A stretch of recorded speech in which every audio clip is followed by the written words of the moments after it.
ধ্রিম ধ্রিম বাজে গণ দুন্দুবি দামামা, হাঁকে ভিড় শির দেগা নিহি দেগা আমামা। অতএব এবং আজকের এই শাহাদাত বরণ তার আগেও ব্যক্তিগতভাবে আমি তার বক্তব্য খুব শুনতাম। আমি সবচেয়ে বেশি আজকেও আমি আমাদের পরম শ্রদ্ধেয় আমাদের কুমিল্লা মহানগর হেফাজতে ইসলামের সংগ্রামী আমির আল্লামা মুফতি শামসুল ইসলাম জিলানী সাহেব হুজুরকে বলছিলাম যে আমি তার বক্তব্য যখন শুনতাম, তার মাথা নাড়ানো, তার হাত নাড়ানো, এটা দেখে আমি কলিজা দিয়ে এটা বুঝতাম যে তার এই কথাগুলো কোনো রকম নাটক বা মেক নয়, বরং হৃদয় উৎসারিত কথা। বক্তব্য অনেকেই দেয়, অনেক সুন্দর সুন্দর স্বপ্ন দেখায়, অনেক লম্বা লম্বা হুঙ্কার ছাড়ে, কিন্তু আমি ইয়াকিনের সাথে এই কথা স্পষ্ট বুঝেছি যে শহীদ শরীফ ওসমান হাদি তার জবান আর তার দিল বরাবর ছিল। সে হৃদয়ে যা লালন করেছে তা জবানে উচ্চারণ করেছে।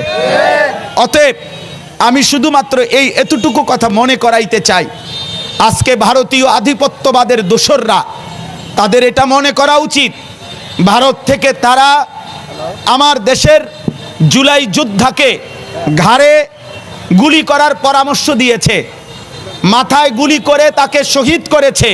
বাংলাদেশের জনসংখ্যা কম হতে পারে, তোদের ভারতের জনসংখ্যা বেশি হতে পারে, কিন্তু রব্বে কাবার কসম আমার বাংলার 18 কোটি জনতা জীবন দিতে যতটা পছন্দ করে তোরা বাঁচতে যতটা চাস বেটা। অতএব শহীদ শরীফ ওসমান হাদির নিজের লেখা একটা কবিতা আছে, আমায় ছিঁড়ে খাও হে শকুন। সেই কবিতা শহীদ শরীফ ওসমান হাদি নিজেই আবৃত্তি করেছিল।